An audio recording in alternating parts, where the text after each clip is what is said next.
ਅੱਛਾ, ਅੱਗੇ ਆਪਾਂ ਕੀ ਕਰਨ ਲੱਗੇ ਹਾਂ, ਜਿਹੜਾ ਆਪਾਂ ਇੱਕ ਵੈਲਿਊ ਲਿਖੀ ਸੀ, ਜਿਵੇਂ ਆ ਵੈਲਿਊ ਸੀ ਹੈ ਨਾ, ਅਲਫਾ ਪਲਸ ਓਇਟਾ ਬੀਟਾ, ਇਹਦੀ ਪਾਵਰ ਆ ਜਿਹੜੀ 1/n। ਹੁਣ ਕਈ ਕੀ ਕਹਿੰਦੇ ਆ ਵੀ ਸਰ ਆਏ ਨਹੀਂ ਅਸੀਂ ਲਿਖਣਾ, ਅਸੀਂ ਤਾਂ ਆਰ ਦੀ ਪਾਵਰ 1/n ਮੋਰੇ ਲਿਖਾਂਗੇ, ਕੋਜ਼ 2k ਪਾਈ ਪਲਸ ਥੀਟਾ ਓਇਟਾ ਸਾਈਨ 2k ਪਾਈ ਪਲਸ ਥੀਟਾ ਇਹ ਪਿੱਛੇ ਲਿਖਾਂਗੇ। ਫਿਰ ਮੈਂ ਉਹ ਕਹੂੰਗਾ ਵੀ ਇਹਦੀ ਵੈਲਿਊ ਆ ਜਿਹੜੀਆਂ ਇਹਦੀਆਂ ਗਾਂ ਐਨ ਵੈਲਿਊ ਫੇਰ ਕੱਢੋ ਜਾਂ ਤਾਂ, ਅਤੇ ਇਹਦੀਆਂ ਐਨ ਅੱਡ ਰਹਿ ਗਈਆਂ, ਕਿਉਂਕਿ ਕੋਈ ਵੀ ਚੀਜ਼ ਜਿਹਦੇ ਉੱਪਰ ਐਂ ਲੱਗ ਜਾਂਦੀ ਆ ਉਹਦੀਆਂ ਐਨ ਵੈਲਿਊਜ਼ ਹੁੰਦੀਆਂ। ਇੱਥੇ ਆਰ ਦੇ ਉੱਪਰ ਐਂ ਲਿਖਿਆ, ਫਿਰ ਇਹਦੀਆਂ ਮੂਹਰਲੇ ਪੋਰਸ਼ਨ ਦੀਆਂ ਵੀ ਐਨ ਵੈਲਿਊ ਹੋਣਗੀਆਂ, ਮਗਰਲੇ ਦੀਆਂ ਤਾਂ ਹੋਣਗੀਆਂ ਹੀ ਹੋਣਗੀਆਂ, ਇਹ ਤਾਂ ਐਨ ਸਕੇਅਰ ਵੈਲਿਊਜ਼ ਹੋਣਗੀਆਂ, ਫਿਰ ਉਹ ਵੀ ਕੱਢੋ। ਸੋ ਬੈਟਰ ਆ ਇਹਨੂੰ ਐਂ ਲਿਖੋ। ਹੁਣ ਪੋਲਰ ਫਾਰਮ ਲਿਖਣ ਤੋਂ ਬਾਅਦ ਅੱਛਾ ਮੈਂ ਕਿੱਥੇ ਆ, ਅਲਫਾ ਪਲਸ ਓਇਟਾ ਬੀਟਾ ਦੀ ਪਾਵਰ ਐਨ ਜਦੋਂ ਆਹ ਚੀਜ਼ ਆ ਗਈ, ਜੇ ਇੱਥੇ 1 ਹੈ ਤਾਂ ਲਾ ਲਓ, ਨਹੀਂ ਹੈ ਤਾਂ ਦੁਬਾਰਾ ਬਣਾਓ, 1 ਬਣਾਓ। ਉਹ ਮੈਂ ਤੁਹਾਨੂੰ ਦੱਸੂਗਾ ਕਿਵੇਂ ਬਣਾਈਦਾ। ਆਰ ਕੋਸ ਥੀਟਾ ਓਇਟਾ ਸਾਈਨ ਥੀਟਾ ਦੀ ਪਾਵਰ, ਇਹ ਮੈਂ ਪੋਲਰ ਫਾਰਮ 'ਚ ਲਿਖ ਲਿਆ, ਆ ਅੰਦਰਲੀ ਚੀਜ਼ ਨੂੰ ਉੱਤੇ ਪਾਵਰ 1/n ਹੀ ਆ ਗਈ। ਇਸ ਤੋਂ ਬਾਅਦ ਜਿਹੜਾ ਹੈ ਜਦੋਂ ਇਹ 1 ਬਣ ਗਿਆ ਇੱਥੇ, ਹੁਣ ਇੱਥੇ ਤਾਂ ਮੰਨੀ ਬੈਠਾ ਮੈਂ 1, ਤੁਸੀਂ ਅੰਦਰ 2k ਪਾਈ ਐਡ ਕਰ ਦੇਣਾ।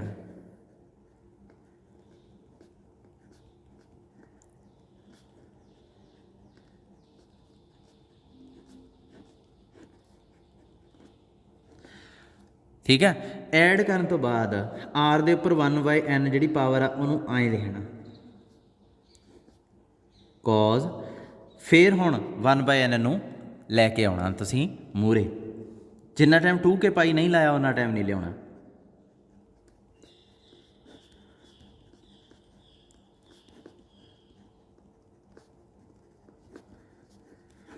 ਕੇ ਦੀਆਂ ਵੈਲਿਊਜ਼ ਕਿਹੜੀਆਂ ਰੱਖਣੀਆਂ, ਇਹ ਵੀ ਬਹੁਤ ਧਿਆਨ ਦੇਣ ਵਾਲੀ ਚੀਜ਼ ਆ।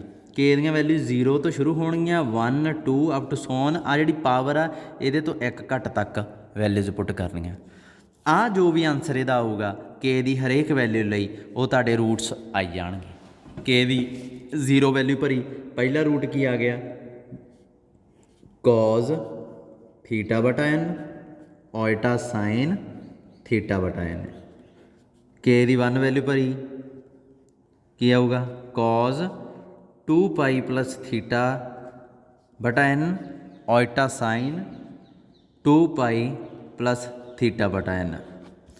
ਉਸ ਤੋਂ ਬਾਅਦ ਇਸੇ ਤਰੀਕੇ ਨਾਲ ਇਹ ਵੈਲਿਊਜ਼ ਗਾਂ ਦੀ ਗਾਂ ਵਧੀ ਜਾਣਗੀਆਂ, ਅਤੇ ਕਿੰਨੀਆਂ ਆਉਣਗੀਆਂ ਇਹ ਕੁੱਲ ਮਿਲਾ ਕੇ, ਜਿੰਨੀਆਂ ਕੇ ਦੀਆਂ ਵੈਲਿਊਜ਼ ਆ, ਅਤੇ ਕੇ ਦੀਆਂ ਵੈਲਿਊਜ਼ ਕਿੰਨੀਆਂ ਦੇਖੋ ਗਿਣੋ, 1 2 ਅਪ ਟੂ ਸੋਨ ਤੱਕ ਕਿੰਨੀਆਂ ਹੋ ਗਈਆਂ, n-1, n-1 ਵੈਲਿਊਜ਼ ਹੀ ਹੋ ਗਈਆਂ ਇਹ। ਅਤੇ ਉਸ ਤੋਂ ਬਾਅਦ ਅੱਛਾ ਉਸ ਤੋਂ ਬਾਅਦ ਕੀ ਆ, ਇਹ n ਵੈਲਿਊਜ਼ ਆਉਣਗੀਆਂ। ਆਪਾਂ ਇੱਥੋਂ ਗਿਣਤੀ ਜੇ ਮਾਰਨੀ ਸ਼ੁਰੂ ਕਰੀਏ, ਇਹ ਕੀ ਆਊਗਾ, 1, ਇਹ ਆ ਗਿਆ 2 ਅਪ ਟੂ ਸੋਨ n-1, ਇਹ ਕਿੰਨੀਆਂ ਹੋ ਗਈਆਂ, n-1, ਜਿੱਥੇ ਖਤਮ ਹੁੰਦੀ ਹੈ ਉੱਥੋਂ ਤੱਕ 1 ਤੋਂ ਲੈ ਕੇ n-1, ਪਰ ਇੱਕ 0 ਰਹਿ ਗਈ, ਸੋ 0 ਵਾਲੀ ਵੀ ਇੱਕ ਗਿਣਨੀ ਪੈਣੀ ਆ। ਸੋ ਕੁੱਲ ਮਿਲਾ ਕੇ ਇਹ n ਹੋ ਗਈਆਂ। ਸੋ n ਵੈਲਿਊਜ਼ ਆਪਣੇ ਕੋਲ ਆ ਜਾਣਗੀਆਂ, ਅਤੇ n ਹੀ ਚਾਹੀਦੀਆਂ ਸੀ। ਆਹ ਦੇਖੋ, ਜਦੋਂ 1 ਦੇ ਉੱਪਰ 1/3 ਸੀ ਤਾਂ ਕਿੰਨੀਆਂ ਵੈਲਿਊਜ਼ ਸੀਗੀਆਂ, 3, ਅਤੇ ਜਦੋਂ n ਹੋਊਗਾ ਤਾਂ ਫਿਰ n ਹੋਣਗੀਆਂ। ਇਸੇ ਤਰੀਕੇ ਨਾਲ ਆਪਾਂ ਹੱਲ ਕਰੀ ਜਾਣੀਆਂ। ਹੁਣ ਦੇਖੋ, ਜਿਵੇਂ ਆਪਣੇ ਕੋਲ ਕੁਐਸਚਨ ਆ, ਮੈਂ ਤੁਹਾਨੂੰ ਕੁਐਸਚਨ ਦਿਖਾ ਦਿੰਦਾ। ਕੁਐਸਚਨ ਕਰੀਏ, ਐਗਜ਼ਾਮਪਲ ਕਰੀਏ, ਕੁਐਸਚਨ ਐਗਜ਼ਾਮਪਲ। ਐਂ ਕਰੋ ਤੁਸੀਂ, ਜਿਹੜੇ ਕੁਐਸਚਨ ਹੈਗੇ ਆ, ਕਿਹੜਾ ਕੁਐਸਚਨ ਕਰੀਏ, ਪਹਿਲਾਂ ਸੌਖਾ ਜਿਹਾ ਕਰੀਏ। 8ਵਾਂ ਕੁਐਸਚਨ ਦੇਖੋ, ਠੀਕ ਆ। ਫਾਈਂਡ, ਇਹ ਕਹਿੰਦਾ ਦ 4th ਰੂਟ ਆਫ -16 ਓਇਟਾ। ਮਤਲਬ ਕੀ ਕਹਿ ਰਿਹਾ, ਇਹ ਆਹ ਚੀਜ਼ ਲੱਭਣ ਨੂੰ ਕਹਿ ਰਿਹਾ ਤੁਹਾਨੂੰ। ਰਾਜੇ ਇੱਕ ਜਦੋਂ ਵੀ ਨਾਲ ਓਇਟਾ ਲੱਗਿਆ ਹੋਵੇ ਅਤੇ ਰੀਅਲ ਪਾਰਟ ਨਾ ਹੋਵੇ, ਤਾਂ ਇਹਦੀ ਜਿਹੜੀ ਆਰਗੂਮੈਂਟ ਹੁੰਦੀ ਹੈ ਨਾ, ਇਹ ਯਾਦ ਰੱਖਿਓ, ਇਹ ਹਮੇਸ਼ਾ ਇਹ ਹੁੰਦੀ ਹੈ 2k ਪਾਈ ਪਲਸ π/2। ਮਤਲਬ ਇਹ ਦੇਖੋ ਨਾ, ਓਇਟਾ ਵਾਲੀਆਂ ਚੀਜ਼ਾਂ ਕਿੱਥੇ ਡਰੋ ਕਰਦੇ ਹੋ, ਪਲੋਟ ਕਰੋ 2 -16 ਓਇਟਾ ਨੂੰ। ਐਕਸ ਦੀ ਤਾਂ ਵੈਲਿਊ ਹੈ ਨਹੀਂ, ਇਹਦਾ ਮਤਲਬ ਇੱਥੇ ਪਲੋਟ ਕਰੋਗੇ ਇਹਨੂੰ, ਜਾਂ ਇੱਧਰ ਕਰੋਗੇ, ਜਾਂ ਇੱਧਰ ਕਰੋਗੇ। ਜਦੋਂ ਮਾਈਨਸ ਪਲੱਸ ਵਾਲਾ ਓਇਟਾ ਆ ਗਿਆ, ਜਿਵੇਂ 2 ਓਇਟਾ ਮੰਨ ਲਓ, 2 ਆਇਟਾ ਕਿੰਨਾ ਐਂਗਲ ਬਣਾ ਰਿਹਾ ਹੈ ਇਹਦੇ ਨਾਲ, ਸਿੱਧੀ ਜੀ ਗੱਲ ਆ 90 ਡਿਗਰੀ ਦਾ ਐਂਗਲ ਬਣਾ ਰਿਹਾ, ਸੋ π/2 ਹੀ ਆਊਗਾ ਹੈ ਨਾ, ਅਤੇ π/2 ਨਾਲ ਆਪਾਂ ਜੋੜ ਦਈਦਾ। ਹੁਣ -16 ਆ ਜਿਹੜਾ ਇਹ ਨੀਚੇ ਜਾ ਵੜੂਗਾ, ਇਹਦੇ ਨਾਲ ਕੀ ਹੈ ਐਂਗਲ ਆ ਮੈਜ਼ਰ ਕਰ ਸਕਦੇ ਹੋ ਕਿੰਨਾ ਆਊਗਾ, ਇਹ -π/2 ਆ ਜਾਊਗਾ। ਦੇਖਦੇ ਹਾਂ ਅਗਾਂਹ ਕਿੰਨਾ ਆਉਂਦਾ। ਸੋ ਸਭ ਤੋਂ ਪਹਿਲਾਂ ਪੋਲਰ ਫਾਰਮ ਲਿਖੋ ਇਹਦੀ, let -16 iota is r cos θ iota sin θ। Polar form ਵੀ ਵਿੱਚ ਹੀ ਡਿਸਕਸ ਹੋ ਜੂਗੀ। ਕਲੀਅਰਲੀ r cos θ ਜਿਹੜਾ ਉਹ ਕੀ ਆ 0, r sin θ ਕੀ ਆ ਉਹ ਕੀ ਆ, r sin θ ਕੀ ਆ -16। ਠੀਕ ਹੈ, ਸਕੇਅਰਿੰਗ ਐਂਡ ਐਡਿੰਗ ਕਰੋਗੇ ਤਾਂ ਆਰ ਸਕੇਅਰ ਕੀ ਆ ਜਾਊਗਾ 0 ਸਕੇਅਰ -16 ਦਾ ਸਕੇਅਰ ਹੈ ਨਾ। ਇਹ ਤਾਂ ਸਿੱਧੇ ਜੀ ਗੱਲ ਬਣ ਗਈ ਆਪਣੀ। ਫਿਰ ਆਰ ਕਿੰਨਾ ਆ ਜਾਊਗਾ, ਆਰ 16 ਆ ਜਾਊਗਾ। ਠੀਕ ਹੈ, ਆਰ ਆ ਗਿਆ 16 ਦਾ ਸਕੇਅਰ, ਯਾਨੀ ਕਿ ਆਰ ਦੀ ਵੈਲਿਊ ਕੀ ਆ ਜਾਊਗੀ +16। ਅਤੇ ਉਸ ਤੋਂ ਬਾਅਦ ਆਪਾਂ ਕੀ ਕਰਦੇ ਹਾਂ ਇਹਨੂੰ ਪਲੋਟ ਕਰਕੇ ਦੇਖਾਂਗੇ। ਪਲੋਟ ਕੀਤਾ ਜਦੋਂ ਤਾਂ -16 ਕਿੱਥੇ ਆ ਗਿਆ, ਇੱਧਰਲੇ ਪਾਸੇ ਆ ਗਿਆ ਇੱਥੇ, ਯਾਨੀ ਕਿ OP ਲਾਈਨ ਇਹ ਆ ਗਈ। ਮੈਂ ਤੁਹਾਨੂੰ ਕਿਹਾ ਸੀ ਪਹਿਲਾਂ ਅਲਫਾ ਐਂਗਲ ਕੈਲਕੂਲੇਟ ਕਰੀਦਾ। ਅਲਫਾ ਐਂਗਲ ਕੀ ਆਇਆ ਆਪਣੇ ਕੋਲੇ tan ਇਨਵਰਸ y/x। ਇਹ ਕਿਹੜਾ ਹੁੰਦਾ ਸੀ, ਅਕਿਊਟ ਐਂਗਲ ਜਿਹੜਾ x ਨਾਲ ਬਣਦਾ। ਹੁਣ ਇਸ ਕੇਸ 'ਚ ਹਾਂ ਇਹ ਚੀਜ਼ ਡਿਸਕਸ ਕਰਨ ਵਾਲੀ ਰਹਿ ਗਈ ਸੀ। ਇਸ ਕੇਸ 'ਚ ਅਕਿਊਟ ਐਂਗਲ ਨਹੀਂ ਬਣੂਗਾ, ਜਾਣੀ ਕਿ ਮੈਂ ਇਹ ਕਹਿਣਾ ਚਾਹੁੰਦਾ ਵੀ ਅਲਫਾ ਨਾ ਜਿਹੜਾ ਉਹ 90 ਡਿਗਰੀ ਤੋਂ ਛੋਟਾ ਜਾਂ ਬਰਾਬਰ ਹੋ ਸਕਦਾ। ਮੈਂ ਅੱਗੇ ਜਿੰਨੇ ਵੀ ਕੁਐਸਚਨ ਸੀ ਇਹੋ ਜਿਹਾ ਕੁਐਸਚਨ ਕਦੇ ਨਹੀਂ ਆਇਆ। ਅੱਜ ਇੱਕ ਸਟੂਡੈਂਟ ਨੇ ਪ੍ਰੋਬਲਮ ਮੈਥੋਂ ਪੁੱਛੀ ਆ, ਉਹ ਮੈਂ ਵਿੱਚ ਹੀ ਇੱਥੇ ਡਿਸਕਸ ਕਰਨ ਲੱਗਾ। ਉਹ ਅਲਫਾ ਜਿਹੜਾ 90 ਡਿਗਰੀ ਦੇ ਬਰਾਬਰ ਵੀ ਹੋ ਸਕਦਾ ਰਾਜੇ। ਸੋ ਉੱਥੇ ਆਪਾਂ ਅਕਿਊਟ ਐਂਗਲ ਜਿਹੜੇ ਪਿੱਛੇ ਜਿਹੜੀ ਲਾਈਨ ਆਪਾਂ ਲਿਖਦੇ ਸੀ ਨਾ, ਅਕਿਊਟ ਐਂਗਲ ਵਿੱਚ OP makes with x Axis, ਤੁਸੀਂ ਅਕਿਊਟ ਵਰਡ ਨੂੰ ਕੱਟ ਦਿਓ। ਤੁਸੀਂ ਐਂਗਲ ਇਹਨੂੰ ਐਂ ਲਿਖ ਦਿੰਦੇ ਅਲਫਾ ਵੀ ਦਾ ਐਂਗਲ, ਇੱਥੇ ਐਂ ਲਿਖ ਦਿਆ ਕਰੋ ਲੈਸ ਦੈਨ 90 ਡਿਗਰੀ ਜਾਂ ਆਹ ਚੀਜ਼। ਜਾਂ ਤਾਂ ਜੇ ਤੁਸੀਂ ਇਹ ਲਾਈਨ ਇੱਕ ਮਿੰਟ ਵਿੱਚ line OP makes with x Axis,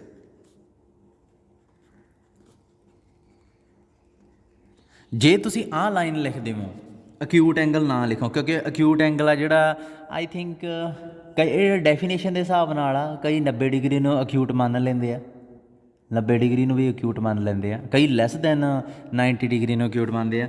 ਸੋ ਇੱਥੇ ਤੁਸੀਂ ਜਾਂ ਤਾਂ ਇਹ ਲਾਈਨ ਪਾਓ ਹੀ ਨਾ, ਇਹ ਵੀ ਹੋ ਸਕਦਾ ਵੀ ਇਹ ਲਾਈਨ ਜੇ ਤੁਸੀਂ ਮੈਂਸ਼ਨ ਹੀ ਨਹੀਂ ਕਰਦੇ। ਆਹ ਜਿਹੜੀ ਚੀਜ਼ ਲਿਖੀ ਹੋਈ ਹੈ ਇਹ ਆਪਣੇ ਆਪ 'ਚ ਡੈਫੀਨੇਸ਼ਨ ਆ ਰਾਜੇ। ਆਹ ਐਂਗਲ ਦੀ ਜਿਹੜੀ ਵੈਲਿਊ ਆ ਨਾ ਇਹ ਕਦੇ ਵੀ 90 ਡਿਗਰੀ ਤੋਂ ਵੱਡੀ ਨਹੀਂ ਹੋ ਸਕਦੀ। ਠੀਕ ਹੈ, ਕਦੇ ਵੀ 90 ਡਿਗਰੀ ਤੋਂ ਵੱਡੀ ਨਹੀਂ ਹੋ ਸਕਦੀ। ਅਤੇ ਦੂਸਰੀ ਚੀਜ਼ ਇਹ ਆਪਣੇ ਆਪ 'ਚ ਹੀ ਆਪਣੀ ਡੈਫੀਨੇਸ਼ਨ ਆ, ਮਤਲਬ ਇਹ ਅਕਿਊਟ ਐਂਗਲ ਹੀ ਹੁੰਦਾ ਜਿਹੜਾ 90 ਡਿਗਰੀ ਜਾਂ ਛੋਟਾ ਜਾਂ ਉਸ ਦੇ ਬਰਾਬਰ ਹੁੰਦਾ, ਅਤੇ ਜਿਹੜੀ OP ਲਾਈਨ x ਐਕਸਿਸ ਨਾਲ ਬਣਾਉਂਦੀ ਹੈ ਇਹ ਉਹੀ ਹੁੰਦਾ। ਜੇ ਤੁਸੀਂ ਨਹੀਂ ਵੀ ਲਿਖੋਗੇ ਆਹ ਵਰਡਿੰਗ ਇੱਥੇ ਤਾਂ ਵੀ ਤੁਹਾਡੇ ਪੂਰੇ ਨੰਬਰ ਆਉਣਗੇ। ਮਤਲਬ ਜਿਵੇਂ ਮੈਂ ਇਸ ਕੁਐਸਚਨ 'ਚ ਅਲਫਾ ਜਿਹੜਾ ਆਹ ਲਾਈਨ ਨਹੀਂ ਲਿਖੀ, ਮੈਂ ਜਸਟ ਇਹ ਲਿਖਿਆ let alpha is equal to this, then ਮੈਨੂੰ ਕੁਛ ਮੈਂਸ਼ਨ ਕਰਨ ਦੀ ਲੋੜ ਨਹੀਂ। ਚੈੱਕਰ ਆ ਜਿਹੜਾ ਉਹਨੂੰ ਆਪ ਹੀ ਪਤਾ ਲੱਗ ਜੂਗਾ ਇਹ ਕਿਹੜੇ ਐਂਗਲ ਦੀ ਗੱਲ ਕਰ ਰਿਹਾ ਬਈ ਅਕਿਊਟ ਐਂਗਲ ਜਿਹੜਾ 90 ਡਿਗਰੀ ਜਾਂ 90 ਤੋਂ ਛੋਟਾ। ਠੀਕ ਹੈ, ਮੈਂ ਇੱਕ ਥੋੜ੍ਹੀ ਜਿਹੀ ਮਿਸਟੇਕ ਕਰ ਗਿਆ, ਮੈਂ 90 ਤੋਂ ਛੋਟਾ ਪਾਤਾ, ਅਸਲ 'ਚ ਉਹ ਬਰਾਬਰ ਵੀ ਹੋ ਸਕਦਾ, ਵੱਡਾ ਨਹੀਂ ਹੋ ਸਕਦਾ। ਨਾਟ ਗ੍ਰੇਟਰ ਦੈਨ 90 ਡਿਗਰੀ ਅਲਫਾ ਜਿਹੜਾ 90 ਵੀ ਹੋ ਸਕਦਾ ਰਾਜੇ। ਇਹ ਸਪੈਸ਼ਲ ਕੇਸ ਆਉਂਦਾ ਜਿਹਦੇ 'ਚ 90 ਵੀ ਹੋ ਜਾਂਦਾ। ਸੋ ਅਕਿਊਟ ਐਂਗਲ ਵਾਲਾ ਅਕਿਊਟ ਵਰਡ ਨਾ ਤੁਸੀਂ ਯੂਜ਼ ਕਰਿਓ, ਜਾਂ ਇਹ ਲਾਈਨ ਹੀ ਨਾ ਲਿਖਿਓ। ਉਹ ਤਾਂ ਤੁਸੀਂ ਨਵੇਂ ਆਏ ਸੀ ਬੇਸਿਕ, ਜਾਂ ਤੁਹਾਨੂੰ ਬੇਸਿਕ ਚੀਜ਼ਾਂ ਵੀ ਨਹੀਂ ਪਤਾ ਸੀ ਤਾਂ ਮੈਂ ਉਹ ਲਾਈਨ ਲਿਖਵਾਈ ਸੀ, ਨਹੀਂ ਤਾਂ ਅਲਫਾ ਤੁਸੀਂ ਇਹੀ ਡਾਇਰੈਕਟ ਲਿਖ ਸਕਦੇ ਹੋ। ਦੂਜੀ ਗੱਲ ਅਲਫਾ ਜਿਹੜਾ ਇੱਥੇ ਕੈਲਕੂਲੇਟ ਕਰੋ ਕੀ ਆਊਗਾ, tan ਇਨਵਰਸ y ਕੀ ਆ, y ਤਾਂ ਰਾਜੇ ਮੈਨੂੰ ਲੱਗਦਾ ਇੱਥੇ ਆਹ ਹੋਊਗੀ, ਅਤੇ x ਕੀ ਹੋਊਗੀ ਆ y ਆ ਗਈ -16/0। ਇਹ ਕੀ ਹੋ ਗਿਆ tan ਇਨਵਰਸ ਇਨਫਿਨਿਟੀ। ਵੈਸੇ ਇਹ ਇਨਫਿਨਿਟੀ ਵੀ ਨਹੀਂ ਲਿਖੀਦਾ ਹੁੰਦਾ, ਬਹੁਤ ਚੀਜ਼ਾਂ ਜਿਹੜੀਆਂ ਆਪਾਂ ਨੂੰ ਪਤਾ ਹੀ ਨਹੀਂ ਹੁੰਦੀਆਂ। ਕਿਸੇ ਨੰਬਰ ਦੇ ਨੀਚੇ 0 ਜਦੋਂ ਆਉਂਦੀ ਆ ਉਹ ਇਨਫਿਨਿਟੀ ਦੇ ਬਰਾਬਰ ਨਹੀਂ ਹੁੰਦਾ ਰਾਜੇ, ਉਹਨੂੰ ਆਪਾਂ ਕਹਿੰਦੇ ਹੁੰਦੇ ਹਾਂ ਨੋਟ ਡਿਫਾਈਨਡ। ਅਤੇ ਜਦੋਂ tan ਇਨਵਰਸ ਦੇ ਅੰਦਰ ਕੋਈ ਨੋਟ ਡਿਫਾਈਨਡ ਨੰਬਰ ਹੋਵੇ ਤਾਂ ਆਨਸਰ ਕੀ ਆਉਂਦਾ ਹੁੰਦਾ π/2। याद रखियो मैं इन्फिनिटी वर्ड नहीं लाया इत्थे, ना लायो, तुसीं भी ना लायो, क्योंकि नहीं होंदा इन्फिनिटी, ये नॉट डिफाइंड होंदा। इन्फिनिटी पार्शली डिफाइंड नंबर आ। किवें? मैनूं पता भी इन्फिनिटी 2 तो वड्डा, इन्फिनिटी 3 तो भी वड्डा, क्योंकि इन्फिनिटी सब तो वड्डा नंबर होंदा। पर मैनूं ये नहीं पता भी 16/0 की तो वड्डा ते की तो छोटा। सो ये नॉट डिफाइंड आ, ये पार्शली डिफाइंड आ। सो इत्थे नॉट डिफाइंड नंबर जो tan इनवर्स के अंदर आ जाता तो आप आंसर π/2 लिख दें, पर किताबों वाले tan इनवर्स इन्फिनिटी लिखते हैं, लिखी जाण, तुसीं लिखना तुसीं भी लिख दिओ, कोई मसला नहीं है। सो आ एंगल है जिहड़ा अल्फा आ गया। हुण तुसीं थीटा दसना मैनूं किन्ना आऊगा, आर्गूमेंट ऑफ Z। तुसीं कहोगे सर थीटा इधर दी भी मिल सकते हैं तो उत्तों दी भी घूम के मिल सकते हैं, कोई रिस्ट्रिक्शन नहीं है, तो जिवें मर्जी तुसीं मिल सकते हो। तो तुसीं की कीता इत्थे, तुसीं नैगेटिव पा के लिखता, तुसीं इधर दी मैयर कर लिया -π/2। इस तो ये अल्फा ने मैं हैल्प करनी सी, अल्फा ने हैल्प करती। अल्फा ने तो ये दसिया भी आ एंगल किन्ना वा OP ते X एक्सिस विच जिन्ना बनदा। सो मैनूं पता लग गया वो π/2 आ। दैट मीनस हुण जदों थीटा मैयर करना उदों डायरैक्शन का ध्यान रखना। सो थीटा मैं इधरों मैयर किया इस तरीके नाल, ये किन्ना एंगल आ जिन्ना अल्फा, पर डायरैक्शन मूरे मैनूं लाउणी पैनी आ, कुछ घटाउणा वधाउणा नहीं पैना, ये उन्ना ही आ थीटा जिन्ना अल्फा। सो ये चीज़ का फायदा हो गया, बस डायरैक्शन करके नैगेटिव लाती। जे ये बराबर ना होंदे फिर मैनूं देखना पैंदा भी ये π-α बनता, π+α बनता, 2π-, हुण तां दिस ही जांदा भी इक्वल आ। इत्थे आपां की करांगे, इत्थे कुछ ना करो फिलहाल 2k ऐड करांगे, पर ये उदों करियो जदों लोड़ हुई। मैं तुहानूं दसदा ये थोड़ा जिहा आपां नूं ध्यान रखना पैना भी क्वेश्चन ये किहड़ी एक्सरसाइज दा, ये जदों आ रूट्स कड्ढने आ इत्थे आपां कुछ नहीं ऐड करना, 2k 2n कुछ नहीं, आर्गूमेंट ऑफ Z यही चक लेनी एक, कोई भी, जिवें मैं तुहानूं कहा सी ना भी कोई भी एक चक लिया करो बिना सोचे समझे, बस 2n विच जोड़ दिया करो, उवें ही मैं एक सलैक्ट कर लिया करना। हुण मैं की करूँगा, इनू चक के इहदे च पुट करूँगा 16 ओएटा इज इक्वल टू की हो गया R की बन गया 16 कॉज थीटा की है -π/2, ओएटा साइन की है -π/2। कई स्टूडेंट इनू हल करना शुरू कर देंगे, फिर राजे हल करके की आना, आही चीज़ बननी है। जिवें मान लो तुसीं इनू हल करना शुरू करता, 16 cos π/2 की हुंदा 0, ओएटा साइन π/2 माइनस बाहर आ जूगी, साइन π/2 रह जूगा, 16 अंदर 0 प्लस माइनस ओएटा साइन π/2 की हुंदा 1, तो -16 ओएटा बन जाता। तो ये तो उही गल हो गई भी पहला सवाटर बुनी गए फिर देड़ता, पहला सवाटर बुन के इत्थे तक पहुँचे सी, देड़ के फिर इत्थे पहुँच गए। राजे मसां तो इत्थे आए आप, इनू सॉल्व करके कित्थे पहुँचोगे, इत्थे ही पहुँच जाओगे ना, क्यों करना उन्होंने सॉल्व। सो हुण की आ, ये वैल्यू जदों आ गई उदों तुसीं इहदी पावर इनू विच ना शामिल करियो, बॉक्स च कोई भी चीज़ मैं लिखदा क्रॉस पा के उन्होंने विच ना शामिल करियो ना, हो इनू विच शामिल करना ना, हो 16 ओएटा की पावर 1/4 आ जिहड़ा ये किहदे बराबर आ गया 16 कॉज -π/2 ओएटा साइन -π/2, इहदी पावर की आ गई 1/4। हुण फिर उही काम, जदों इत्थे 1 देख लिया तो इत्थे 2k ऐड कर दो। देखो तुसीं उत्थे तुहाडे माइंड च क्वेश्चन आया होना भी इत्थे 2n जां 2k क्यों नहीं ऐड किया, आ देखो करन लगा हुण तुसीं कहोगे सर पहलां काहतों नहीं किया, वो मैं तुहानूं दसदा क्यों।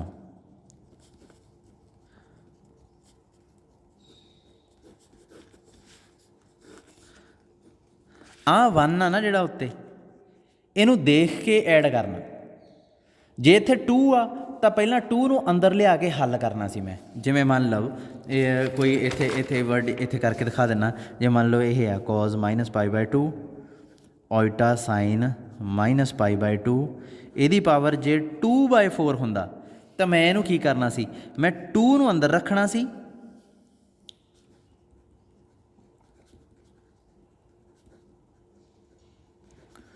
टू नूं अंदर लियाउणा सी, फिर उहदी पावर 1/4 कर लेना सीगा, फिर इनू अंदर लियाउणा सी, 2 नाल अंदर प्रोडक्ट की, क्योंकि इंटीजर तो सीधे अंदर आ जाते हैं ना, प्रॉब्लम तो फ्रिक्शन च आउंदी है, ये तो इंटीजर आ, सो इंटीजर सीधा अंदर आ गया। हुण ते 1 बन गया, हुण 2k ऐड करना सी, समझ लगी। ਇਹਦੇ ਨਾਲ ਕੋਈ ਫਰਕ ਨਹੀਂ ਪੈਂਦਾ। ਤੁਸੀਂ 2k ਪਾਈ ਇੱਥੇ ਵੀ ਐਡ ਕਰ ਸਕਦੇ ਸੀ। ਇੱਥੇ ਇੱਕ ਮਿੰਟ ਇਹਨੂੰ ਪੂਰਾ ਕਰਦਾ। ਤੁਸੀਂ 2k ਪਾਈ ਇੱਥੇ ਵੀ ਐਡ ਕਰ ਸਕਦੇ ਸੀ ਇੱਥੇ, ਪਰ ਉਹਦੇ ਨਾਲ ਕੈਲਕੂਲੇਸ਼ਨ ਬਹੁਤ ਹੋਊਗੀ। ਪਹਿਲਾਂ 2k ਪਾਈ ਐਡ ਕਰੋਗੇ, ਫਿਰ k ਤਾਂ ਬੁੱਕ ਹੋ ਗਿਆ, n ਪਹਿਲਾਂ ਹੀ ਬੁੱਕ ਹੋਇਆ, ਫਿਰ 2 ਸਮਥਿੰਗ s ਪਾਈ ਐਡ ਕਰੋਗੇ। ਇੱਥੇ 2k ਪਾਈ ਐਡ ਕਰਤਾ, ਫਿਰ ਇੱਥੇ ਐਡ ਤਾਂ ਕਰਨਾ ਹੀ ਪੈਣਾ, ਫਿਰ ਇੱਥੇ 2s ਪਾਈ ਐਡ ਕਰੋਗੇ, ਹੈ ਨਾ। ਉਹ ਪੰਗਾ ਜਿਹਾ ਲੱਗਦਾ। ਸੋ ਇੱਥੇ ਜਦੋਂ 1 ਬਣ ਗਿਆ, ਚੈੱਕ ਹੋ ਗਿਆ ਵੀ ਉੱਤੇ 1 ਆ, ਉਦੋਂ 2k ਪਾਈ ਐਡ ਕਰਨਾ ਤੁਸੀਂ। ਹੁਣ 1/4 ਨੂੰ ਨੀਚੇ ਲੈ ਆਓ, 16 ਦੀ ਪਾਵਰ 4 ਇੱਥੇ ਲਿਖ ਲਿਆ, cos 2k ਪਾਈ ਮਾਈਨਸ π/2 ਬਟਾ 4 ਉਲਟਾ ਸਾਈਨ 2k ਪਾਈ ਮਾਈਨਸ π/2 ਬਟਾ 4।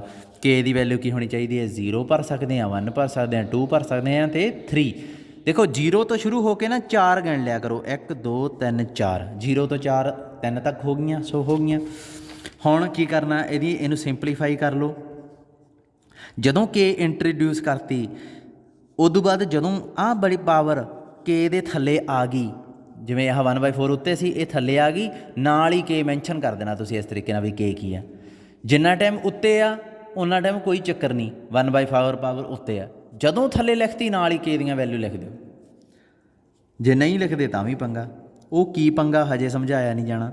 ਇਹਨੂੰ ਕਰੋ 4k ਮਾਈਨਸ ਪਾਈ ਕਾਮਨ ਕੱਢਿਆ, π/8 ਉਲਟਾ ਸਾਈਨ, ਐਂਗਲ ਤਾਂ ਸੇਮ ਹੀ ਰਹਿੰਦੇ ਹੁੰਦੇ ਆ ਭਾਈ, ਇਹ ਤਾਂ ਆਪਾਂ ਨੂੰ ਸੋਚਣ ਦੀ ਲੋੜ ਹੀ ਨਹੀਂ ਬਾਹਲਾ।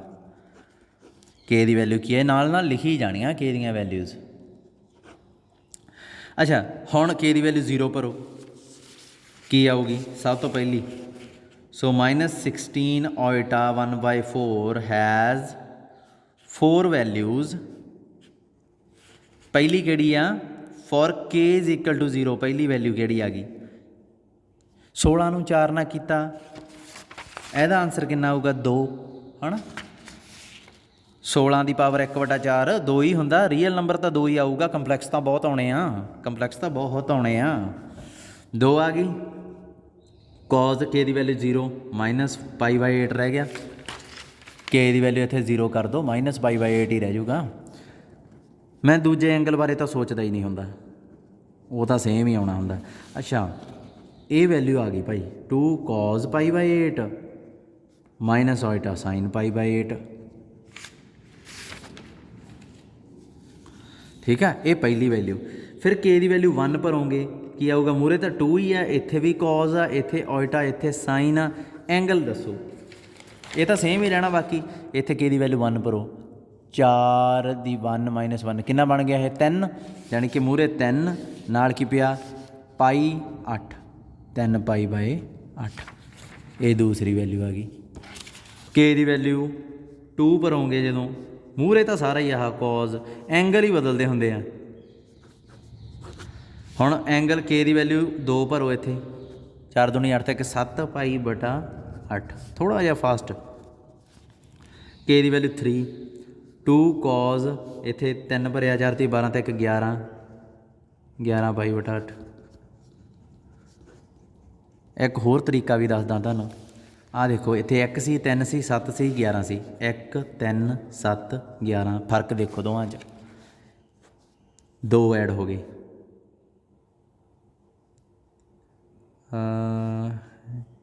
2 ਨਹੀਂ ਸੀ ਐਡ ਹੋਣਾ ਚਾਹੀਦਾ ਇੱਥੇ,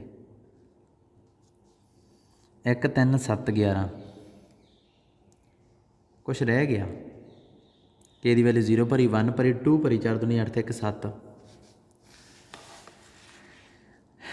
ਇੱਕ ਮਿੰਟ, 1 ਤੇ 7 10, 10 ਤੇ 11, 11 22, ਨਹੀਂ ਕੁਛ ਗੜਬੜ ਹੋਈ ਆ, ਵੇਟ ਕਰੋ। ਹਾਂ, ਇਹਨੂੰ ਰਾਜੇ ਇਹਨੂੰ ਛੱਡੋ, ਆਹ ਸਿੰਪਲੀਫਾਈ ਕਰ ਲਿਆ ਸੀ ਨਾ। ਸਿੰਪਲੀਫਾਈ ਮੰਨ ਲਓ ਨਾ ਕਰੋ ਹਜੇ ਫਿਲਹਾਲ। ਜੇ ਰਿਲੇਸ਼ਨ ਦੇਖਣਾ ਤਾਂ ਸਿੰਪਲੀਫਾਈ ਨਾ ਕਰਿਓ, ਮਤਲਬ ਇੱਥੇ ਪਲੱਸ ਰੱਖਿਓ, ਸਿੱਧੀ ਜੀ ਗੱਲ ਆ। ਐਂਗਲ ਇੱਥੇ cos ਹੋਵੇ, ਇੱਥੇ ਸਾਈਨ ਹੋਵੇ, ਇੱਥੇ ਪਲੱਸ ਆਈਟਾ ਹੋਵੇ, cos ਸਾਈਨ ਪਲੱਸ ਆਈਟਾ, ਫਿਰ ਇਹ ਰਿਲੇਸ਼ਨ ਦੇਖ ਸਕਦਾ। ਪਹਿਲਾਂ ਦੇਖੋ -1 ਸੀ, ਫਿਰ ਕੀ ਆਇਆ? 3, ਫਿਰ 7, ਫਿਰ 11। ਇਹਦੇ 'ਚੋਂ ਇਹਨੂੰ ਘਟਾਓ, ਕਿੰਨਾ ਬਣਦਾ? 3 ਚੋਂ -1 ਘਟਾਇਆ, 4, ਇਹਦੇ ਚੋਂ ਘਟਾਓ 4, ਇਹਦੇ ਚੋਂ ਘਟਾਓ 4। ਇਹ ਜਿਹੜਾ ਡਿਫਰੈਂਸ ਪੈਣਾ ਸ਼ੁਰੂ ਹੋ ਜੇ ਨਾ ਉਹੀ ਪਈ ਜਾਂਦਾ ਹੁੰਦਾ। ਜਿਵੇਂ ਆਹ ਤਾਂ ਚਲੋ ਔਖਾ ਜਿਹਾ ਲੱਗਦਾ ਇਹਦੇ ਤੋਂ ਇਹਦੇ ਤੱਕ ਪਹੁੰਚਣਾ, ਇਹਦੇ ਤੋਂ ਜਦੋਂ 3 ਤੋਂ 7 ਤੱਕ ਪਹੁੰਚ ਗਏ ਸੀ ਤੁਹਾਨੂੰ ਪਤਾ ਲੱਗਿਆ ਸੀ ਡਿਫਰੈਂਸ ਕਿੰਨਾ 3 ਤੇ 7 'ਚ, 4 ਦਾ ਨਾ ਗਾਂ ਫਿਰ ਆਪੇ 11 ਬਣ ਜਾਣਾ ਸੀਗਾ। ਸੋ ਆਹ ਵੈਲਿਊਜ਼ ਆ ਗਈਆਂ ਤੁਹਾਡੀਆਂ। ਪਰ ਇਹ ਕੀ ਕਰਦੇ ਆ, ਇਹ ਕਹਿੰਦੇ ਬਈ ਅਸੀਂ ਐਂ ਨਹੀਂ ਐਕਸੈਪਟ ਕਰਨੀਆਂ, ਅਸੀਂ ਥੋੜ੍ਹਾ ਜਿਹਾ ਸਿੰਪਲੀਫਾਈ ਕਰਾਉਣਾ। ਆਪਾਂ ਦੇਖਦੇ ਹਾਂ ਕਿਵੇਂ। ਕੇ ਦੀ ਵੈਲਿਊ 0 ਆ ਜਿਹੜੀ, ਉਹਦੇ 'ਚ ਇਹਨਾਂ ਨੇ ਕੀਤਾ 2 cos π/8 ਮਾਈਨਸ ਉਲਟਾ ਸਾਈਨ π/8, ਮਾਈਨਸ ਨੂੰ ਬਾਹਰ ਲੈ ਆਂਦਾ, ਇਹਨੂੰ ਸਿੰਪਲੀਫਾਈ ਕਰ ਲਿਆ। ਅਤੇ ਗਾਂਹ ਵਾਲੀ ਆ ਜਿਹੜੀ ਕੇ ਦੀ ਵੈਲਿਊ 1, ਇਹ ਕਹਿੰਦਾ 2 cos, ਇਹ ਵੀ ਕਹਿੰਦਾ ਐਂ ਲਿਖੇ ਰਹਿਣ ਦਿਓ, ਠੀਕ ਆ, ਕਹਿੰਦੇ ਸਾਨੂੰ ਕੋਈ ਪ੍ਰੋਬਲਮ ਨਹੀਂ, 3 π/8 ਪਲੱਸ ਉਲਟਾ ਸਾਈਨ 3 π/8 ਹੀ ਲਿਖਿਆ ਰਹਿਣ ਦਿਓ। ਕਹਿੰਦਾ ਜਿਹੜੀ ਅਗਲੀ ਲੈ ਲਈ ਨਾ ਤੁਸੀਂ, ਇਹਦੇ ਤੋਂ ਸਾਨੂੰ ਪ੍ਰੋਬਲਮ ਆ, ਜਿਹੜਾ 7 π/8 ਪਲੱਸ ਉਲਟਾ ਸਾਈਨ 7 π/8। ਵੈਸੇ ਤੁਸੀਂ ਜੇ ਪੇਪਰ 'ਚ ਇਹ ਆਨਸਰ ਦੇ ਆਓਗੇ ਤਾਂ ਤੁਹਾਡੇ ਪੂਰੇ ਨੰਬਰ ਲੱਗਣਗੇ। ਬਸ ਆਹ ਮਾਈਨਸ ਨੂੰ ਐਡਜਸਟ ਕਰ ਦਿਓ, ਕੌਜ਼ ਨੇ ਮਾਈਨਸ ਖਾ ਜਾਣੀ ਆ ਮਾਈਨਸ ਬਾਹਰ ਨਿਕਲ ਆਉਣੀ ਆ। ਜੇ ਆਹ ਆਨਸਰ ਦੇ ਦੋਗੇ ਤਾਂ ਕੋਈ ਪ੍ਰੋਬਲਮ ਨਹੀਂ ਹੈ। ਫਿਰ ਵੀ ਆਪਾਂ ਹੋਰ ਸੋਧ ਕੇ ਜੇ ਕਰੀਏ ਆਹ ਚੀਜ਼ ਕੌਜ਼, ਇਹਨੂੰ ਮੈਂ ਜੇ ਇਹਦੇ ਚੋਂ 2π ਘਟਾ ਦਾਂ, 2π ਨਹੀਂ ਪਾਈ ਮਾਈਨਸ π/8 ਲਿਖ ਸਕਦਾ ਇਹਨੂੰ ਮੈਂ। ਦੇਖੋ ਸੋਲਵ ਕਰਕੇ 8π ਮਾਈਨਸ π 7π ਬਣ ਗਿਆ ਨਾ। ਇਹਨੂੰ ਵੀ ਪਾਈ ਮਾਈਨਸ π/8 ਲਿਖ ਸਕਦਾ, ਕੋਈ ਪ੍ਰੋਬਲਮ ਨਹੀਂ ਹੈ, ਬਰਾਬਰ ਹੀ ਹੈ ਨਾ। ਉਹ ਵੀ 7π ਆ ਵੀ 7π। ਹੁਣ ਇਹਨੂੰ ਸਿੰਪਲੀਫਾਈ ਕਰੋ। cos 180 ਮਾਈਨਸ ਕੀ ਹੁੰਦਾ, ਆਲ ਸਕੂਲ ਟੂ ਕਾਲਜ, ਇਹੀ ਹੁੰਦਾ ਨਾ। ਇਹਦੇ 'ਚ ਸਾਰੇ ਪੋਜ਼ੀਟਿਵ ਹੁੰਦੇ, ਇਹਦੇ 'ਚ S ਫॉर ਸਾਈਨ ਵਾਲਾ, ਇਹਦੇ 'ਚ 2 ਆ, T ਫॉर ਟੈਨ ਵਾਲਾ, C ਆ ਮਤਲਬ C ਫॉर cos, ਇਹਦੇ 'ਚ ਸਾਈਨ ਵਾਲਾ, ਯਾਨੀ ਕਿ ਆਪਣੇ ਕੋਲੇ 180 ਮਾਈਨਸ ਸਮਥਿੰਗ, ਇਹ ਸੈਕੰਡ ਕੁਆਡਰੈਂਟ 'ਚ ਬਣ ਗਿਆ। ਸੈਕੰਡ 'ਚ cos ਨੈਗੇਟਿਵ ਹੁੰਦਾ, ਸੋ ਇੱਥੇ ਮਾਈਨਸ cos π/8 ਆ ਜਾਊਗਾ। ਉਲਟਾ ਸਾਈਨ ਆ ਕੀ ਹੁੰਦਾ, ਪੋਜ਼ਿਟਿਵ, ਸਾਈਨ ਸੈਕੰਡ 'ਚ S ਫॉर ਸਾਈਨ ਇਹ ਪੋਜ਼ਿਟਿਵ ਹੁੰਦਾ, ਸੋ ਇਹਦਾ ਮਤਲਬ ਐਂਗਲ ਸੇਮ ਲਾ ਲਓ ਅਤੇ ਐਂਗਲ ਆ ਲੱਗ ਜਾਂਦਾ ਹੁੰਦਾ ਬਸ ਪਿਛਲਾ ਕੁਆਡਰੈਂਟ ਦੇਖ ਕੇ। ਨੈਗੇਟਿਵ ਬਾਹਰ ਕੱਢ ਲਓ, ਨੈਗੇਟਿਵ ਬਾਹਰ ਕੱਢੋ, ਕੀ ਆਊਗਾ 2 cos π/8 ਮਾਈਨਸ ਉਲਟਾ ਸਾਈਨ π/8। ਦੇਖੋ ਇੱਕ ਚੀਜ਼ ਦੇਖੋ, K0 ਦੀ ਵੈਲਿਊ ਅਤੇ K2 ਵਾਸਤੇ ਜਿਹੜੀ ਵੈਲਿਊ ਆਈ ਆ, ਕੀ ਆਈ ਆ ਆਹ ਵਾਲੀ, ਇਹ ਆਲਮੋਸਟ ਸੇਮ ਆ। ਦੇਖੋ 2 cos π/8 ਮਾਈਨਸ ਮਾਈਨਸ ਉਲਟਾ ਸਾਈਨ π/8 ਬਸ ਮੂਹਰੇ ਸਾਈਨ ਮਾਈਨਸ ਦਾ ਲੱਗ ਗਿਆ, ਇਹਦੇ ਪਲੱਸ ਦਾ ਲੱਗ ਗਿਆ। ਸੋ ਇਹਨੂੰ ਆਪਾਂ ਇਕੱਠਾ ਕਰਕੇ ਲਿਖਾਂਗੇ +-2 ਦੋਵਾਂ ਵੈਲਿਊਜ਼ ਨੂੰ। ਚਲੋ ਬਾਅਦ 'ਚ ਕਰਦੇ ਹਾਂ, ਹਜੇ K2 ਸਿੰਪਲੀਫਾਈ ਹੋ ਗਿਆ। K2 ਵਾਸਤੇ ਆਪਣੇ ਕੋਲੇ ਇਹਦੀ ਵੈਲਿਊ ਆ ਗਈ। ਉਸ ਤੋਂ ਬਾਅਦ K3 ਦੀ ਹੈ ਜਿਹੜੀ, ਉਹ ਕੀ ਆ, ਉਹਨੂੰ ਮੈਂ ਕੀ ਲਿਖਿਆ ਹੋਇਆ 2 cos 11 π/8 ਪਲੱਸ ਉਲਟਾ ਸਾਈਨ 11 π/8। ਇਹਨੂੰ ਮੈਂ ਕਿਵੇਂ ਲਿਖ ਸਕਦਾ ਹੋਰ, ਦੇਖੋ ਹਮੇਸ਼ਾ ਪੇਅਰਿੰਗ ਬਣਦੀ ਹੁੰਦੀ ਹੈ। ਜੇ ਇਹਦਾ ਪੇਅਰ 0 ਵਾਲੇ ਨਾਲ ਬਣ ਗਿਆ ਅਤੇ 1 ਵਾਲੇ ਦਾ ਪੇਅਰ ਨਾ ਫਿਰ 3 ਵਾਲੇ ਨਾਲ ਬਣੂਗਾ, ਯਾਨੀ ਕਿ ਇਹਨੂੰ 3π ਨਾਲ ਤੋੜੀਏ। ਕਿਵੇਂ ਤੋੜੀਏ, ਇਹਨੂੰ ਮੈਂ ਲਿਖ ਸਕਦਾ 11 ਨਾਲ, 2π 11π ਕਿਵੇਂ ਬਣੂਗਾ, π ਪਲੱਸ 3π/8 ਲਿਖੀਏ। ਜੇ 11π ਬਣਦਾ, ਦੇਖੋ 8 3 11 ਬਣ ਗਿਆ ਭਾਈ। ਪਰ ਇੱਥੇ ਆਪਾਂ ਨੂੰ ਧਿਆਨ ਰੱਖਣਾ ਪੈਣਾ 2 cos π ਪਲੱਸ, ਯਾਨੀ ਕਿ ਤੀਜੇ ਕੁਆਡਰੈਂਟ 'ਚ, ਤੀਜੇ 'ਚ ਇਕੱਲਾ ਟੈਨ ਆ, ਜਿਹੜਾ 2 ਲਿਖਿਆ ਹੋਇਆ ਇਕੱਲਾ ਟੈਨ ਪੋਜ਼ੀਟਿਵ ਹੁੰਦਾ, ਸੋ ਇਹ ਵੀ ਦੋਵੇਂ ਨੈਗੇਟਿਵ ਆਉਣਗੇ। ਸੋ cos ਸੇਮ 3π/8, ਇੱਥੇ ਵੀ ਨੈਗੇਟਿਵ ਸਾਈਨ, ਉਲਟਾ ਇੱਥੇ ਵੀ ਨੈਗੇਟਿਵ ਸਾਈਨ, ਐਂਗਲ ਸੇਮ। ਇਸ ਨੈਗੇਟਿਵ ਨੂੰ ਬਾਹਰ ਕੱਢ ਦਿਓ ਤਾਂ ਇੱਥੇ ਪੋਜ਼ੀਟਿਵ ਸਾਈਨ ਆ ਜਾਊਗਾ। ਆਹ ਦੇਖੋ ਸੇਮ ਹੀ ਬਣ ਗਿਆ ਨਾ, ਸਾਰਾ ਕੁਛ ਪੋਜ਼ਿਟਿਵ ਆ, ਨੀਚੇ ਮੂਹਰੇ ਵੀ ਪੋਜ਼ਿਟਿਵ ਆ, ਇੱਥੇ ਵੀ ਅੰਦਰ ਸਾਰਾ ਕੁਛ ਪੋਜ਼ਿਟਿਵ ਆ, ਮੂਹਰੇ ਵੀ ਪੋਜ਼ਿਟਿਵ ਆ, ਬਟ ਇੱਥੇ ਸਾਈਨ ਨੈਗੇਟਿਵ ਦਾ ਇੱਕ। ਸੋ ਇਹਨਾਂ ਵੈਲਿਊਜ਼ ਨੂੰ ਮੈਂ ਇਕੱਠੀਆਂ ਕਰਕੇ ਲਿਖੂੰਗਾ। ਦੇਖੋ ਕਿਵੇਂ, 0 ਵਾਸਤੇ ਕੀ ਸੀਗੀ 2 cos π/8 ਉਲਟਾ ਨਾ ਮਾਈਨਸ ਉਲਟਾ ਸਾਈਨ π/8, ਤੇ 3 ਵਾਸਤੇ 2 ਵਾਸਤੇ ਕੀ ਸੀਗੀ ਮਾਈਨਸ 'ਚ। ਸੋ ਇੱਥੇ ਮੈਂ ਪਲੱਸ ਮਾਈਨਸ ਦੋਵੇਂ ਲਿਖ ਦੂੰਗਾ ਵੀ ਦੋਵਾਂ ਵਾਸਤੇ ਆ ਇਹ ਦੋ ਵੈਲਿਊਜ਼ ਲਿਖੀਆਂ ਹੋਈਆਂ, ਪਹਿਲੀ ਪਲੱਸ ਵਾਲੀ ਤੇ ਨੈਕਸਟ ਮਾਈਨਸ ਵਾਲੀ। ਦੂਜੇ 'ਚ ਕੀ ਆ 2 cos 3π/8 ਪਲੱਸ ਓਇਟਾ ਸਾਈਨ 3π/8। ਇੱਥੇ ਵੀ ਇੱਕ ਪਲੱਸ ਆਈ ਸੀ ਅਤੇ ਦੂਸਰੀ ਮਾਈਨਸ, ਚਾਰੇ ਵੈਲਿਊਜ਼ ਹੋ ਗਈਆਂ। ਠੀਕ ਆ, ਬਸ ਇੰਨਾ ਕੁ ਕੰਮ ਆ, ਕੁਛ ਹੈ ਵੀ ਨਹੀਂ ਇਹਦੇ 'ਚ। ਤਾਂ ਜੇ π/8 ਦੀ ਵੈਲਿਊ ਤੁਹਾਨੂੰ cos ਦੀ ਪਤਾ ਲੱਗ ਰਹੀ ਆ ਜਾਂ ਪਤਾ ਤਾਂ ਲਿਖ ਦਿਓ, ਨਹੀਂ ਤਾਂ π/8 π/7 ਇਹਨਾਂ ਦੀ ਵੈਲਿਊ ਕਦੇ ਨਹੀਂ ਕੱਢੀ ਦੀ ਹੁੰਦੀ। ਜੇ ਇੱਥੇ π/4 ਹੁੰਦਾ ਨਾ ਮੈਂ ਵੀ ਲਿਖ ਦੇਣੀ ਸੀਗੀ 1/√2 ਸਮਥਿੰਗ ਹੈ ਨਾ, ਪਰ ਮੈਨੂੰ ਪਤਾ ਹੀ ਨਹੀਂ ਹੁਣ π/8 ਦੀ ਵੈਲਿਊ ਕੀ ਆ, ਸੋ ਮੈਂ ਨਹੀਂ ਲਿਖੂੰਗਾ। ਅੱਗੇ ਚੱਲੋ, ਇੱਕ 11ਵੇਂ ਦਾ B ਪਾਰਟ ਆ, ਮੈਂ ਅੱਜ ਇਹੀ ਕਰੂੰਗਾ, ਬਾਕੀ ਕੰਮ ਕੱਲ੍ਹ ਨੂੰ ਦੇਖਦੇ ਹਾਂ। ਫਿਰ ਇਹਦੇ ਇਸ ਐਕਸਰਸਾਈਜ਼ 'ਚ ਹੋਰ ਕੁਐਸਚਨ ਵੀ ਕਰਾਉਣੇ ਪੈਣੇ ਆ। -3 3/4 ਆਇਆ ਹੋਇਆ, ਇਹਦੀਆਂ ਫਾਈਂਡ ਆਲ ਵੈਲਿਊਜ਼, ਅਤੇ ਕਹਿੰਦਾ ਫਿਰ ਉਹਨਾਂ ਦੀ ਪ੍ਰੋਡਕਟ ਵੀ ਕਰੋ। ਚਲੋ ਕਰ ਦਾਂਗੇ। ਪ੍ਰੋਡਕਟ ਨੂੰ ਕੀ ਆ, ਪਹਿਲਾਂ ਤਾਂ ਇਹਦੀਆਂ ਵੈਲਿਊਜ਼ ਲੱਭਣੀਆਂ ਪੈਣੀਆਂ। ਠੀਕ ਆ, ਇਹਦੇ ਵਾਸਤੇ ਕੀ ਕਰੋ, ਪਹਿਲਾਂ ਪੋਲਰ ਫਾਰਮ ਲਿਖੋ। ਸੋਲਿਊਸ਼ਨ 1 + √-3 ਹੈ ਜਿਹੜਾ, ਇਹ ਅਸਲ 'ਚ ਕੀ ਆ 1/√ ਓਇਟਾ ਇਹ ਆ। ਇਹਨਾਂ ਨੇ ਸੌਖੀਆਂ ਪੋਲਰ ਫਾਰਮ ਕਹੀਆਂ ਹੋਈਆਂ ਕਿਉਂਕਿ ਕੁਐਸਚਨ ਸੌਖੇ, ਕਿਉਂਕਿ ਪੋਲਰ ਫਾਰਮ ਦਾ ਕੰਮ ਨਹੀਂ ਹੈ ਇਹ ਰੂਟਸ ਲੱਭਣ ਦਾ। ਪੋਲਰ ਫਾਰਮ ਤਾਂ ਵਿੱਚ ਆ ਗਈ। ਇਟ ਇੰਪਲਾਈਜ਼ r cos θ ਕੀ ਆ ਗਿਆ 1, r sin θ ਕੀ ਆ ਗਿਆ √3, ਅਤੇ ਇਹ ਹੁੰਦਾ x, ਇਹ ਹੁੰਦਾ y। ਇੱਥੇ ਵੀ ਲਿਖ ਲਓ ਭਾਵੇਂ x + ਓਇਟਾ y। ਅੱਛਾ, ਹੁਣ ਕੀ ਕਰੋ, r ਜਿਹੜਾ ਹੈ ਉਹ ਕੀ ਆਊਗਾ 1 ਇਹਦਾ ਸਕੇਅਰ ਅਤੇ √3 ਦਾ ਸਕੇਅਰ। ਇਹ ਕਿੰਨਾ ਆ ਗਿਆ 4, answer is 2। r the value ਆ ਗਈ 2। ਇਹ ਇੱਕ ਚੀਜ਼ ਹੋ ਗਈ ਤੁਹਾਡੀ। ਉਸ ਤੋਂ ਬਾਅਦ ਇਸ ਪੁਆਇੰਟ ਨੂੰ ਪਲੋਟ ਕਰੋ, ਦੋਵੇਂ ਪੋਜ਼ੀਟਿਵ ਆ, ਸੋ x1 ਇੱਥੇ ਆ ਗਿਆ, √3 ਇੱਥੇ ਆ ਗਿਆ, ਇਹ ਪੋਜ਼ੀਟਿਵ ਪੁਆਇੰਟ ਇੱਥੇ p ਪਲੋਟ ਹੋ ਗਿਆ, ਇਹਨੂੰ ਇਹਦੇ ਨਾਲ ਜੋੜ ਦਿਓ। ਠੀਕ ਹੈ ਜੀ। ਹੁਣ ਅਲਫਾ ਐਂਗਲ ਆ, ਮੈਂ ਤੁਹਾਨੂੰ ਅੱਗੇ ਵੀ ਕਿਹਾ ਸੀ ਕਿ ਇਹਦੇ ਨਾਲ ਭਾਵੇਂ ਕੁਛ ਨਾ ਲਿਖਿਓ, ਸੋ ਮੈਂ ਨਹੀਂ ਲਿਖ ਰਿਹਾ। yx ਇਹ ਲਿਖ ਲਿਆ, tan ਇਨਵਰਸ y ਕੀ ਹੈ √3, x ਕੀ ਆ 1, ਇਹ π/60 π/3 ਆ ਜਾਊਗਾ। ਸੋ ਅਲਫਾ ਐਂਗਲ ਆ ਜਿਹੜਾ ਆਹੀ ਬਣਨਾ, 90 ਡਿਗਰੀ ਤੋਂ ਛੋਟਾ ਜਾਂ ਬਰਾਬਰ ਤਾਂ ਆਹੀ ਆਉਂਦਾ। ਆਹ ਤਾਂ ਵੱਡਾ ਆ ਰਿਹਾ, ਦੂਜੇ ਸਾਰੇ ਵੱਡੇ ਆ ਰਹੇ ਆ, ਸੋ ਆਹ ਅਲਫਾ ਆ ਗਿਆ π/3। ਹੁਣ ਥੀਟਾ ਕੀ ਆਊਗਾ, theta is argument of z। ਮੈਂ ਇੱਕ ਸਿਲੈਕਟ ਕਰੂੰਗਾ ਕਿਉਂਕਿ ਥੀਟਾ OX ਨਾਲ ਜਿਹੜਾ ਐਂਗਲ ਆ ਹੁੰਦਾ ਉਹੀ ਹੁੰਦਾ, ਸੋ ਥੀਟਾ ਅਤੇ ਅਲਫਾ ਇੱਥੇ ਬਰਾਬਰ ਆ, ਸੋ π/3 ਚੁਣ ਲਿਆ। ਹੁਣ ਪੋਲਰ ਫਾਰਮ 'ਚ ਲਿਖ ਦਿਓ। ਪੋਲਰ ਫਾਰਮ 'ਚ ਲਿਖਣ ਤੋਂ ਬਾਅਦ ਕੀ ਆਊਗਾ ਇੱਥੇ 1/√3 ਓਇਟਾ, ਜਿਹੜਾ ਇਹ ਕਿਹਦੇ ਬਰਾਬਰ ਆ r ਦੀ ਜਗ੍ਹਾ 'ਤੇ 2 cos π/3 ਓਇਟਾ sin π/3 ਇਹ ਆ ਗਿਆ। ਅਤੇ ਇਹਦੀ ਸਾਰੇ ਦੀ ਪਾਵਰ ਕਿੰਨੀ ਆ 3/4, ਸੋ ਇਹਦੀ ਵੀ ਪਾਵਰ 3/4 ਤੁਸੀਂ ਕਰ ਦੇਣੀ ਹੈ। ਹੁਣ ਇੱਥੇ 1 ਨਹੀਂ ਹੈਗਾ ਰਾਜੇ, ਸੋ 1 ਬਣਾਓ। ਕਿਵੇਂ ਦੇਖੋ, 2 ਦੀ ਪਾਵਰ 3 ਪਹਿਲਾਂ ਆ ਗਿਆ,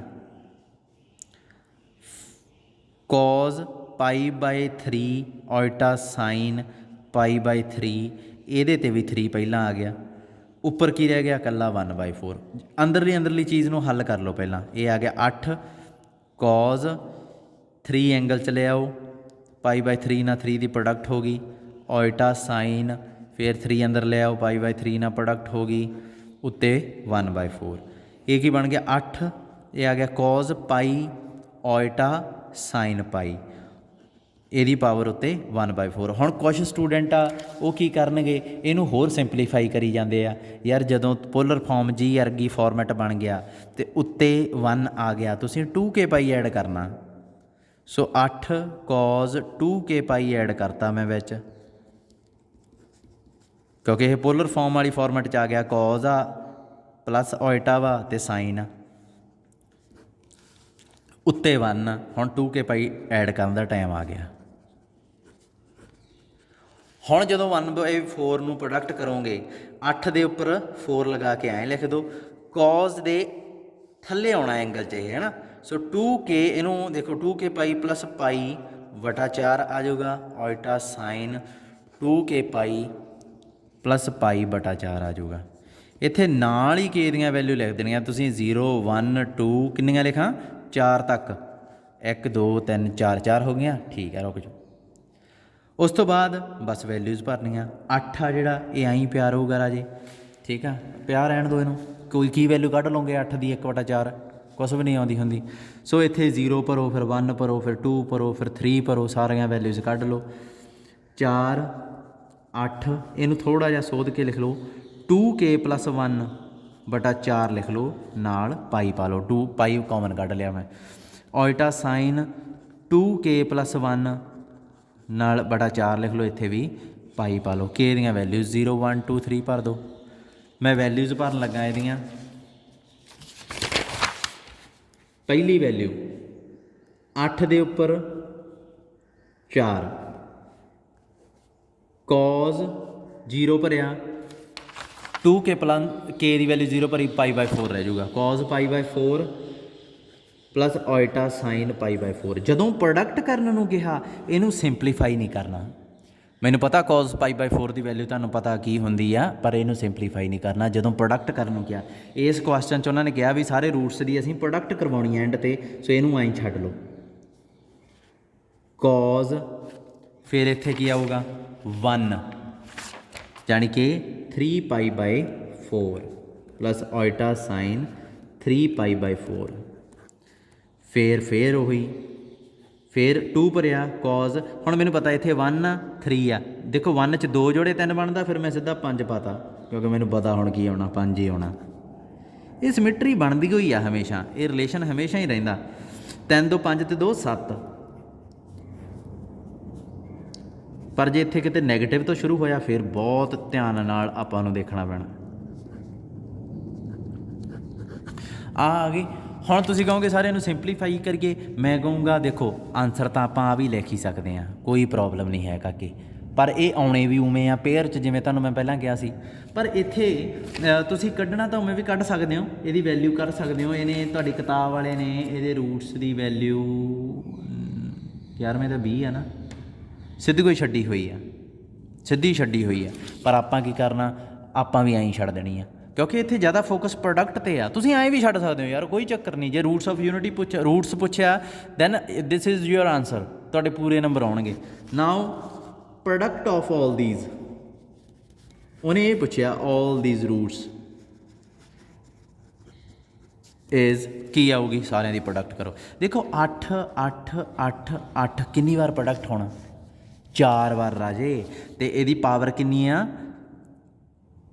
4th, मतलब ये कुछ जिमें तुसीं पहलां पढ़िया ये 8 की पावर 1/4, 8 की पावर 1/4, 8 की पावर 1/4, 8 की पावर 1/4, 4 बार प्रोडक्ट होगी। कितना आंसर आऊगा इसदा 8 की पावर 1/4 प्लस 1/4 प्लस 1/4 प्लस 1/4, यानी कि 8 की पावर 4/4 यानी कि 8। सो इन्हां दी प्रोडक्ट तो होनी है। तो यदा मतलब की हो गया कि ये बन गया 8। उदों बाद मैं तुहानूं कहा सी भी आह सारियां चीज़ां की प्रोडक्ट तो बहुत सौखी आ, किवें एंगल ही जुड़ने होंदे आ। सो कॉज तां मैं कहा सी इहनूं सिंपलीफाई ना करियो क्योंकि एंड ते जोड़ने तो एंगल एवें सिंपलीफाई करी जाना। सो पहलां की आया π/4, फिर 3π/4, फिर 5π/4, फिर 7π/4। इत्थे सेम दूजे एंगल वाले तो सोचना ही नहीं। सोचना उदों आ जदों नैगेटिव आ गई विच, क्योंकि कॉज ने नैगेटिव नूं खा जाना, साइन ने बाहर कढ़ देना। 8 आ कितना 1 ते 3 4, 4 5 9, 9 ते 7 16, 16π/4, ये कितना बन गया 4π। ऑल्टा साइन दूजे एंगल बारे तो मैं सोचना ही नहीं। ये आ गया 8 कॉस 4π कितना हुंदा राजे, 4π नूं मैं 2π लिख सकदा। तो मैं तुहानूं कहा सी 2π नूं 0 की तरह ट्रीट करया करो, यानी कि 2 0 = 0। सो 4π नूं भी 0 की तरह ट्रीट करांगे आपां। समझ लगी यार, 2π का दुगना 4π हुंदा। 2π जे 0 आ तो 0 का दुगना की होगा 0। सो इसदा मतलब की है 4π भी 0 ही है। सो cos 0 कितना हुंदा 1 ते sin 0 कितना हुंदा 0। सो आंसर की आ गया 8। सो सारिਆਂ ਦੀ प्रोडक्ट कितनी होगी 8। ठीक है, ये तुहाडा क्वेश्चन गया। चलो बाकी काम कल नूं देखते हैं।